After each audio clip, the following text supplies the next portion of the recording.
KPY Bala செய்த உதவியை புகழ வார்த்தையே இல்ல. சர்ச்சைகளை கண்டுக்காத கேபிஒய் பாலா மறுபடியும் ஏழை எளிய மக்களுக்கு உதவி செய்ய ஆரம்பிச்சுட்டாரு. இவருக்கு இந்த அளவுக்கு ஏது பணம், யாருடைய கருப்பு பணத்தை வெள்ளை பணமா மாத்துறாருன்னு பல தரப்பினர் கேள்விகள் எழுப்பினாங்க.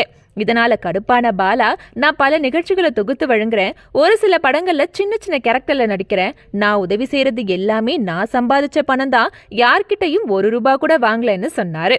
இருந்தாலும் அதை தொடர்ந்து பல சர்ச்சைகளும் எழுந்துச்சு. இது போதாதுன்னு விஜே ஆதவனும் பாலாவை தன்னோட பேங்க் அக்கவுண்ட் ஸ்டேட்மெண்ட் வெளியிடும்படி கோரிக்கை வச்சாரு. அதுக்கு சரின்னு சொன்ன பாலா இதுவரைக்கும் அதை செய்து முடிக்கல. இந்த நிலையில 8வது ஆம்புலன்ஸ் பெண் ஆட்டோ டிரைவர்கள் 50 பேருடைய 1 மாச டியூ கட்டி கெத்து காட்டின பாலா இப்ப கணவரை இழந்து வறுமையில வாடுற ஒரு பெண்ணுக்கு தையல் மிஷின் வாங்கி கொடுத்திருக்காரு. மேலும் அவருடைய 2 மகன்களையும் ஸ்கூலுக்கு போக சொல்லி அட்வைஸ் பண்ண வீடியோ இணையதளத்துல வைரல் ஆகியிருக்கு. யார் என்ன சொன்னாலும் என்னை நம்பி மனு கொடுக்கிற மக்களுக்கு நான் தொடர்ந்து உதவி செய்துட்டு தான் இருப்பேன்னு உறுதியா இருக்கிற பாலா, கடைசியா காந்தி கண்ணாடி படத்துல நடிச்ச போது ஷூட்டிங் ஸ்பாட்ல ஓவர் அலப்பறை செய்ததாகவும் கடந்த சில நாட்களுக்கு முன்ன தகவல் வெளியானது குறிப்பிடத்தக்கது.